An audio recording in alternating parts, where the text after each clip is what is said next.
Hello student, তোমাদের semester পরীক্ষা খুব কাছে চলে এসেছে। এই সময় তোমাদের খুব রিভিশনের দরকার। তাই প্রতিটি চ্যাপ্টারের যাতে তোমরা ভালোভাবে রিভিশন করতে পারো, তার জন্য প্রতিটি চ্যাপ্টারে আমি শর্ট নোট দিচ্ছি। এই শর্ট নোটগুলো তোমরা যদি ভালো করে দেখে নাও, ওই চ্যাপ্টার সম্পর্কিত যত ধরনের এমসিকিউ, কালার ম্যাচিং বা প্রবলেম বেস কোয়েশ্চেন থাকবে এবং অ্যাসারশন রিজনিং থাকবে, সেগুলো তোমরা ইজিলি অ্যাটেম্প্ট করতে পারবে। ভিডিওটি ভালো লাগলে লাইক এবং কমেন্ট করো, আর বন্ধুদের সাহায্যের জন্য তোমরা এটা শেয়ার করতে পারো।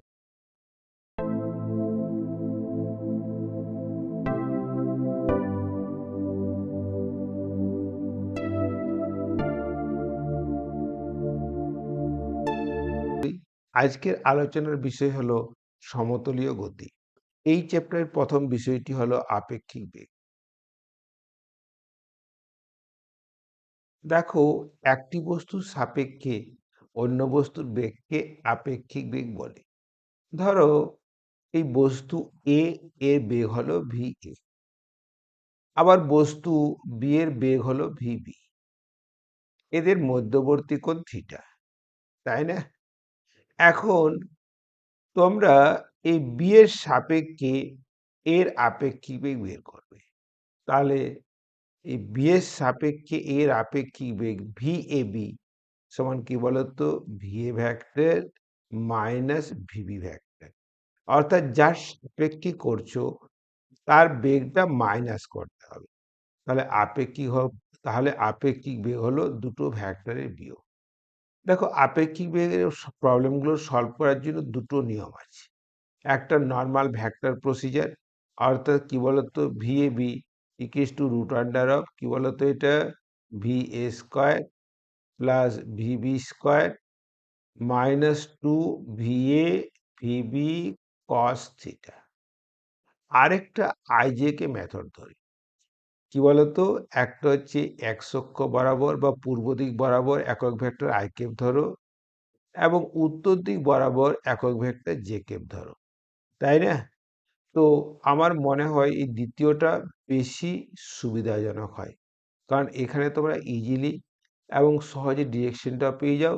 কেবলমাত্র ভেক্টরগুলো রিপ্রেজেন্টেশন করতে একটু সময় লাগে, তাই না?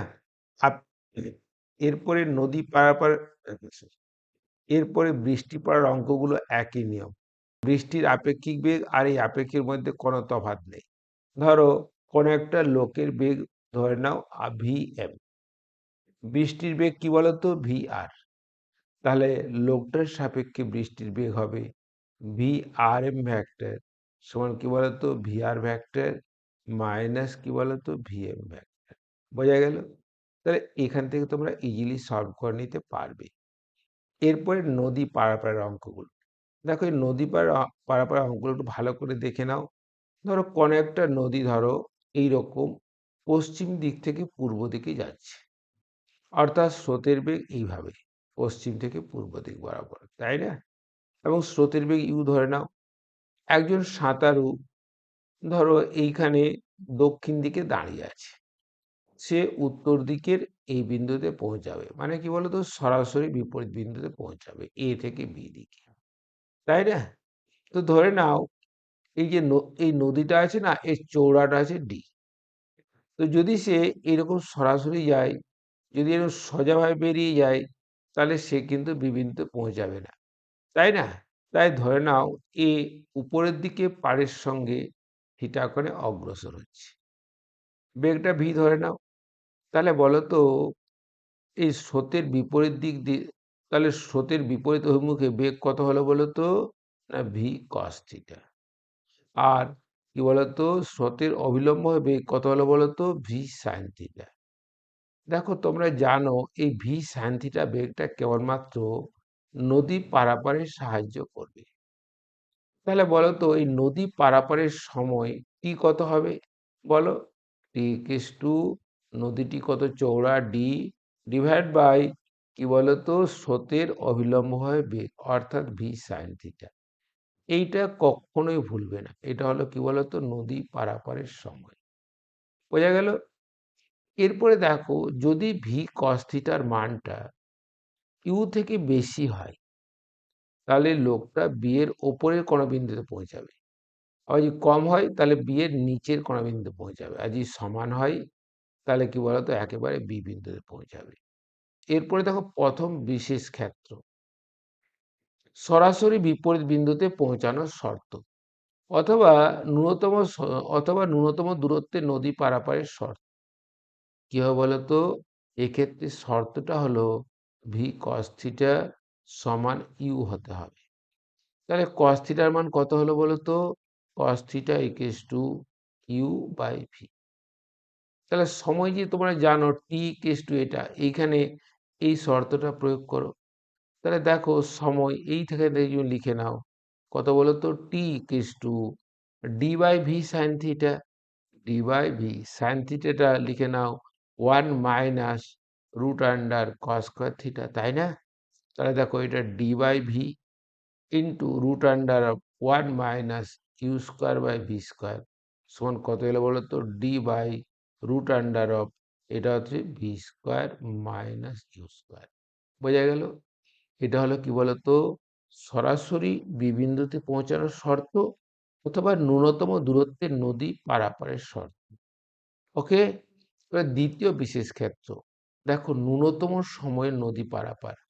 ন্যূনতম সময়ে নদী পারাপার, তাহলে ন্যূনতম সময় যদি বের করতে বলে, দেখো এই যে টিটা দেখছো না, এই টিটা টি মিনিমাম হবে কখন বলো তো, যদি সাইন থিটাটা ম্যাক্সিমাম হয়। তাহলে সাইন থিটা ম্যাক্সিমাম কত, 1। তাহলে দেখো টি মিনিমাম হলো ডি বাই ভি। এই অবস্থায় লোকটি কিন্তু বি বিন্দুতে পৌঁছাবে না, বি এর নিচের কোনো বিন্দুতে পৌঁছাবে। ধরো সে এই বিন্দুতে পৌঁছালো, এটা সি, তাই না? তাহলে এই বিসি কত হবে জানো, বিসি ইকুয়ালস টু স্রোতের বেগ। কারণ কি দেখো, এই উলম্ব অভিমুখে বেগটা শূন্য হয়ে গেছে, কেন কি বলতো, এই cos 90 না, তো এটা শূন্য হয়ে গেছে। তাহলে স্রোতের বেগ ইউ ইন্টু কি বলতো, টি মিনিমাম ডি বাই ভি। তাহলে একে বলে কি বলতো, স্রোতের অনুকূলে সরণ, ইংরেজিতে বলে কি বলতো, ড্রিপ। বোঝা গেল? ওকে, এরপরে আরেকটা শর্ত জেনে নাও, যদি ভি লেস দেন ইউ হয়, তাহলে সাঁতারু কখনোই বি বিন্দুতে পৌঁছাতে পারবে না। সেক্ষেত্রে জানো ন্যূনতম সরণ কত হবে স্রোতের অনুকূলে, সেটা হচ্ছে ন্যূনতম সরণ বিসি ধরে নিচ্ছি, সেটা হচ্ছে D by U into root under of U square minus V square. বোঝা গেল? এরপরে দেখো তোমাদের দেখাবো প্রাসের গতি। দেখো প্রথমে যে প্রাসের গতি দেখাবো সেটা ভূমি থেকে ভূমি। দেখো একটি বস্তু কণা, ধরো এটা এক্স, এরপরে প্রাসের গতি দেখে নাও, প্রথমে ভূমি থেকে ভূমি, এটা এক্স অ্যাক্সিস, এটা কি বলতো ওয়াই অ্যাক্সিস, তাই না? এখন একটি বস্তুকে ভূমির সঙ্গে থিটা কোণে প্রক্ষেপ করা হলো। তো ভূমির সঙ্গে যদি থিটা কোণে প্রক্ষেপ করা হয়, তাহলে দেখো এর যে বেগ ইউ আছে না, এর অনুভূমিক উপাংশ কত বলতো, ইউ কস থিটা, এটা সর্বদাই ধ্রুবক থাকবে। এবং উলম্ব উপাংশ কি বলতো, ইউ সাইন থিটা, এটা সময়ের সাপেক্ষে কমতে কমতে 0 হবে, আর আবার বাড়তে বাড়তে ইউ সাইন থিটা লাভ করবে কোথায়, শেষ বিন্দুতে।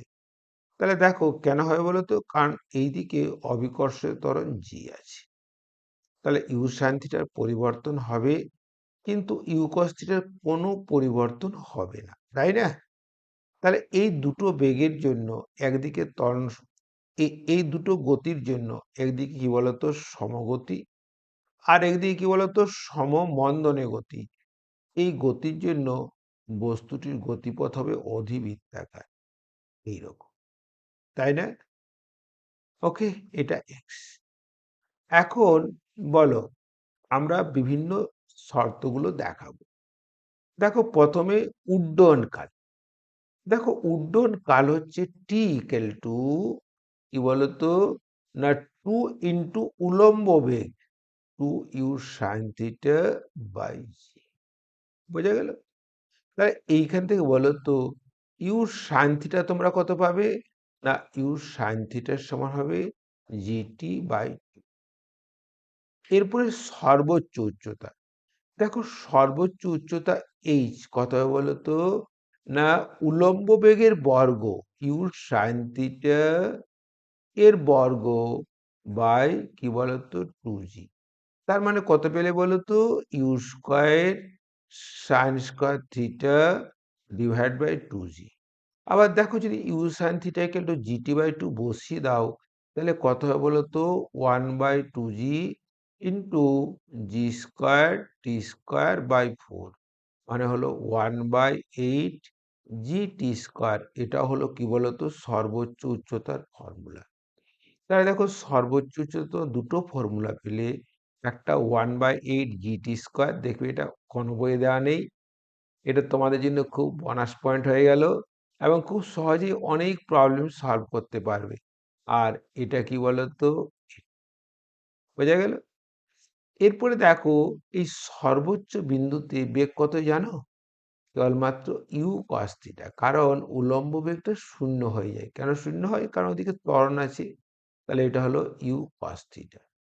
তাহলে দেখো যদি প্রাথমিক বিন্দুতে গতিশক্তি কে হয়, তাহলে কে ইকাল টু কত বলা হতো? বেগ কত? হাফ ইন্টু ভর ইন্টু বেগের বর্গ।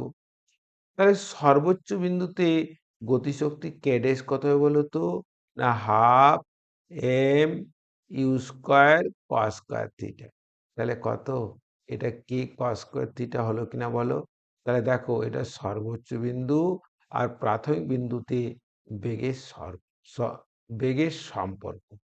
তাহলে যদি প্রাথমিক বিন্দুতে গতিশক্তি কে হয়, তাহলে সর্বোচ্চ বিন্দুতে গতিশক্তি হবে কে কস স্কয়ার থিটা।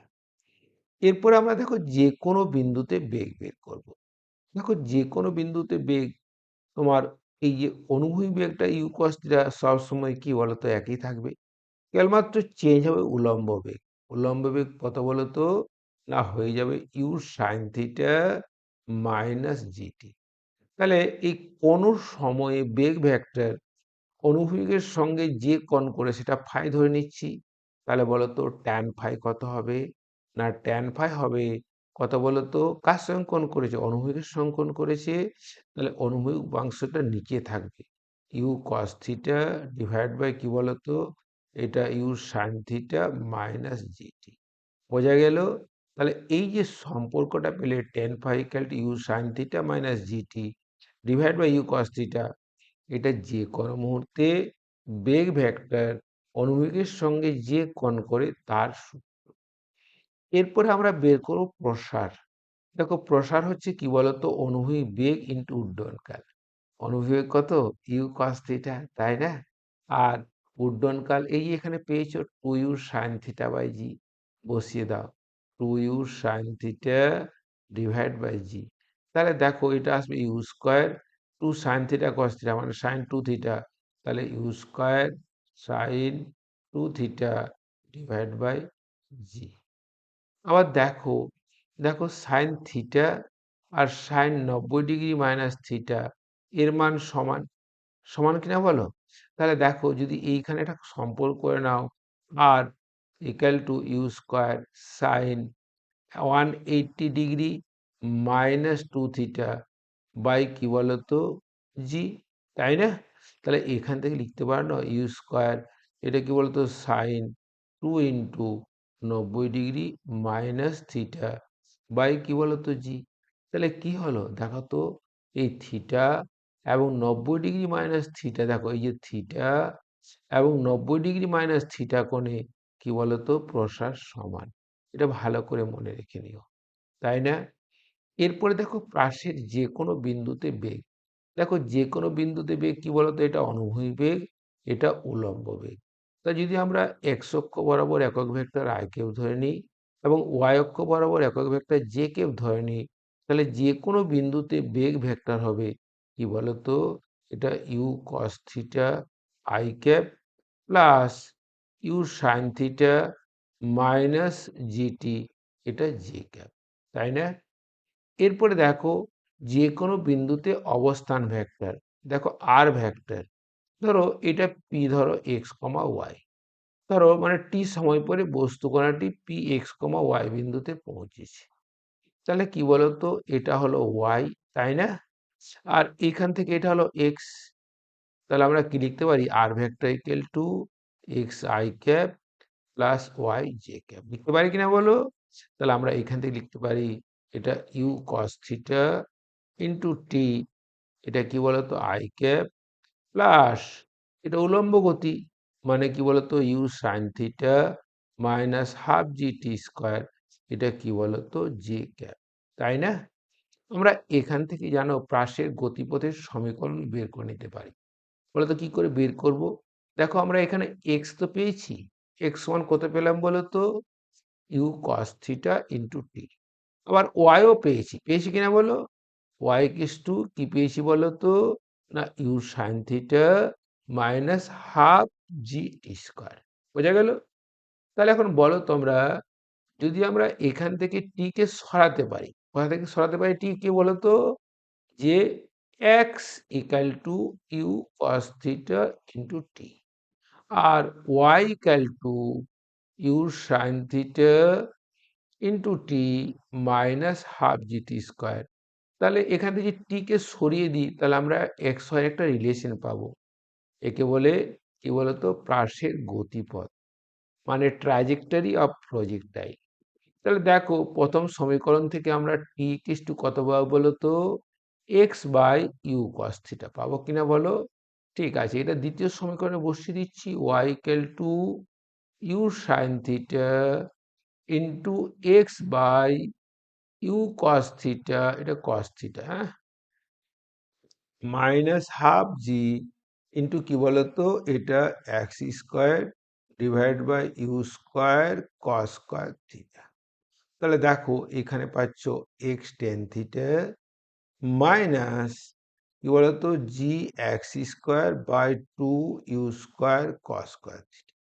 এটা যদি আমরা সিম্পলিফাই করি না, তো পাবো x tan theta into one minus x by R, তাই না? এটা লাস্ট যে সমীকরণটা, এটা খুব ইম্পর্টেন্ট সমীকরণ, এখান থেকে তোমরা এমসিকিউ পাবে। কিরকম এমসিকিউ? বললো Y equal to X minus X square by 100, বললো প্রসার বের করো, কত সিম্পল দেখো। তোমরা যদি এখান থেকে এটা কমন নাও না, দেখো এখান থেকে তোমরা যদি এক্স কমন নিয়ে নাও না, তা কি পাবে বলো তো, দেখো এখান থেকে এক্স যদি কমন নাও কি পাবে বলো তো, এখানে ভালো করে দেখো, এখানে পাবে Y equal to X into one minus x by 100। এই সমীকরণটাকে তোমরা যদি এই যে এই সমীকরণের সঙ্গে তুলনা করো, ওয়াই ইকাল টু কি বলতো, ওই ওয়াই ইকাল টু এটা কত বলতো, x tan theta into one minus x by R, তাহলে দেখো এখানে আর ইকিস টু এই আর ইকিস টু 100 হলো কিনা বলো, তাই না? আবার আরেকটা রিলেশন তোমাদের খুব কাজে লাগবে, এই four H by R equals to কি বলতো ট্যান থিটা, তাই না? এটা সব সময় হয়, বোঝা গেল? এরপর আমি তোমাদের দেখাবো যে উচ্চ উঁচু কোনো স্থান থেকে প্রাসের গতিপথ। দেখো উঁচু কোনো স্থান থেকে প্রাসের গতিপথের ক্ষেত্রে, দেখো মনে করো একটা উঁচু স্থান, এর উচ্চতা এইচ, এখান থেকে অনুভূমিকভাবে ছড়া হলো, তাহলে দেখো এখানে উলম্ব বেগ 0, তাহলে পতনকাল কত হবে বলো তো, পতনকাল h equal to 0 plus half into g T square, তাহলে টি ইকুয়ালস টু কত আসছে বলো তো, root under two you by g, বোঝা গেল? ফলে এই বস্তু কণার ট্রাজেক্টরি হবে কেমন বলো তো, এইরকম হবে। না এখানে যে প্রসার হবে সেই প্রসারটা কত হবে বলো তো, না অনুভূমিক বেগ ইন্টু কি বলতো পতনকাল, পতনকাল কত, two you by two h by g, এটা এইচ, তাই না? এটা এইচ তো, টু এইচ বাই জি। এবার শেষ বিন্দুতে বেগ কত হবে বলো তো, দেখো শেষ বিন্দুতে অনুভূমিক বেগ ইউই থাকবে, এবং উলম্ব বেগ কত হবে বলো তো, এই উলম্ব বেগটা হবে root over two G H. তাই যদি আমরা ভেক্টর আকারে লিখি, তাহলে কি বলতো, এটা V vector equal to U I cap minus minus করে, কারণ নিচের দিকে আছে, two G H J cap, বোঝা গেল? তাহলে এখান থেকে বেশি কিছু করার দরকার নেই, পতনকাল ভালো করে করবে। আর কি করে বলো তো? প্রসার আর শেষ বিন্দুতে উলম্ব বেগ, অনুভূমিক বেগ। আর ওই কোশ্চেন দেয় না, জয়েন্টে দেয়। জয়েন্টের জন্য করে নিতে পারো যে শেষ মুহূর্তে অর্থাৎ ভূমিতে পৌঁছানোর পর বেগটা উলম্বের সঙ্গে কত কোণ করেছে। যদি আমরা 10 ফাই ধরে নিই, দেখো এটা উলম্বের সঙ্গে, দেখো এটা উলম্বের সঙ্গে কোণ। এই যে উলম্বের সঙ্গে যে কোণ ফাই করেছে, তাহলে tan φ দেখো যার সঙ্গে কোণ করে সেটা হরে থাকে, তাহলে এটা হবে 2gh উপরে থাকবে কি বলতো? ইউ। বোঝা গেল? এই আমাদের 10 ফাই এর সম্পর্ক। ভিডিওটি ভালো লাগলে লাইক করো, আর যদি তোমাদের উপকারে আসে তাহলে তোমরা শেয়ার করে দিও। Many many thanks for watching. Okay, thank you.